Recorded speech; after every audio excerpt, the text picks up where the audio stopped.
If you looked at Bobbi Jo Smith today, you would never guess the scary life that she led. It was a life marked by incarceration, drug addiction, living on the streets and surviving through any means possible.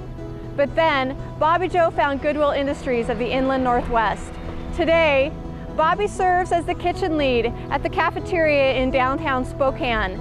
She is skillfully and lovingly serving up meals to more than 60 people every day, and absolutely loving it. Bobbi Jo is not only serving up meals, but she's also serving up advice and care and resources every day to people who are going through the same things that she experienced. Come with us today and walk alongside us as we share Bobbi's story with you. So Bobbi, tell me your backstory. Tell me about your life prior to coming to Goodwill and kind of where you were at and how you went through what you went through, as much as you want to share. Okay. My last ordeal kind of started after the death of my husband and my mom, which were just a few months apart. And I guess you could just say I kind of had a mental breakdown. Yeah. I'd been through cancer, and I don't think I ever really bounced back from that at that point. Yes. I'm a survivor of many things. Many things. Many things, yeah. So, yeah, then my husband had a battle of congestive heart failure for four years. I worked, took care of him with the help of my daughter, you know, back and forth to hospitals and doctor's appointments and such, and, you know, and then he finally passed away, 4 years. Then a few months later, and I really hadn't really processed that, my mom passed. And I was such a mess that I didn't even I don't even remember a lot of things. You know, I just kind of shut down. Yeah. Thought I was maintaining pretty good, but I guess I really wasn't. Well, I know I really wasn't, looking back. Turned to cocaine as a way to escape and to kind of make everything better, so I thought, help me maintain, which it really didn't. I just got sucked into where I'd left off 16 years prior of my addiction. And I went down really fast, lost the house, you know, walked away from home finally. My daughter had moved into a trailer because I had lost the house, and due to my not taking care of things I should have been taking care of. And one day I just put the younger kids on the bus. My daughter was at work and basically walked away from home. We all have a special need about us, you know. Mine was, I'm an addict, I'm a felon, or I was. I'm off paper and everything, so I've cleaned all that up. It takes a lot of work, it's not easy, it's not gonna be handed to you, you're gonna have to want to have that. But if you're not gonna work towards having that, you're not gonna have it. You know I wouldn't be what I am today if I hadn't had Goodwill in my life. You know, and I know that. They were very supportive. You know, we joke, we're like family now, we became family. So, yeah, the overall is a lot of love. I got a lot of love for them people. She's a well-rounded person. She's cool. It's like, if you can't get along with her, I don't know who you're gonna get along with. She's caring. She's a family person.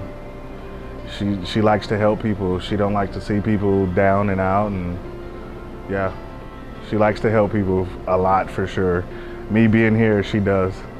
You come in here and sit down and you look like you're hungry, she's feeding you. You have to give back to what is given to you, is how I look at it. And if it wasn't for my family and Goodwill family, I don't know I can't truthfully say where I would be right now.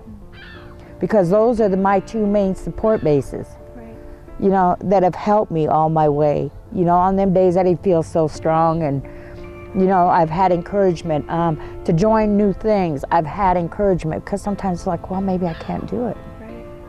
Or I don't know, you know, like when they asked me to be a mentor. Right. When the program first came out, I was like, I don't know. I don't know if I'll be good at this, you know, and they pushed me. They know, oh, you'd be excellent at it.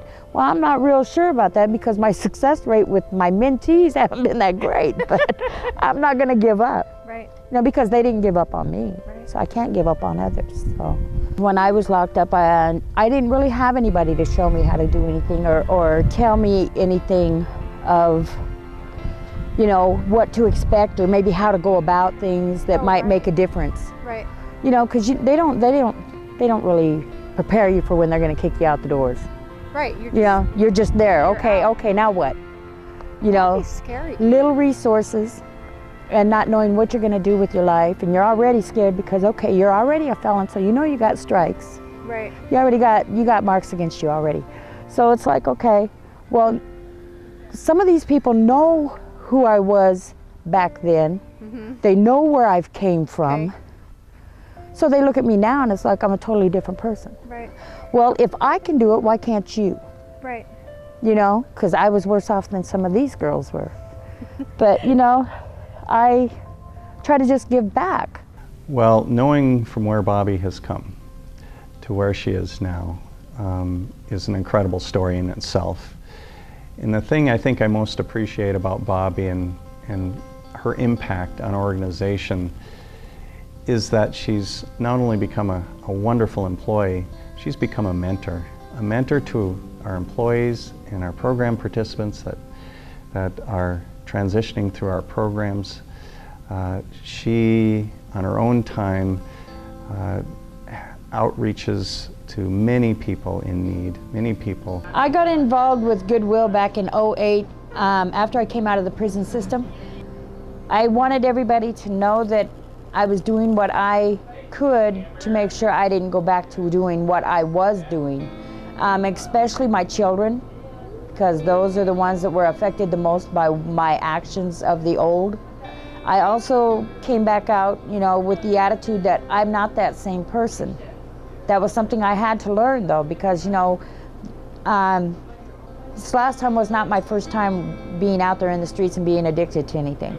I've done it once before, but I had 16 years clean. And so it's like I had to look at it differently this time, because people do think, oh, she's just going to go back to doing what she used to do. And no, I'm not. You know, I know what I did wrong, and I know what caused me to do what I did, and not that that's an excuse, because it wasn't. I had choices, and I didn't make the right choice. Well, she seems a lot happier these days. You know, she has, you know, a good job, and you know, she's more stable. Yeah, that's for sure. Well, she's always quick to help others out. Bobbi is, I call her my shining star. Just knowing the obstacles and the past that she's taken to get where she is today, every morning it gives me inspiration to see her smiling face, and it just makes your day. When you come in and you greet Bobbi early in the morning, she's here early in the kitchen cooking, and you can smell her wonderful cookies baking, and that just makes your day. When she first came here, you could tell that she had had a lot of trauma in her life and was at that rebuilding stage. And I was so happy to be able to be a part of giving her a position. I had found out that she had culinary skills. She had had them in her past several years back, so we had an opportunity to come up in the kitchen, just kind of as a kitchen assistant. And she took that role, and she's now grown to our kitchen manager. She does a fabulous job. She's really grown over the years. She provides breakfast, lunch, snacks to all of our employees, and on top of that caters many meetings and events for the organization. She exemplifies that hand up. Her attitude and her heart really mirror what this mission is all about. And that's to wrap around and help people and help them build that independence, to move forward, not backward, to realize their potential. Bobbi, as a mentor, has taught me many things, the least of which is to open up my eyes and my mind to people coming through here, no matter what walk of life they come, from where they come. And she's a terrific asset to Goodwill. You have to be willing to make some sacrifices in yourself and be able to put forth something in order to get something back and to regain something, you know. at least it wasn't handed to you. You know you put some work in with the support and the help of other people. Yeah. And it's all nurturing that I have found at Goodwill.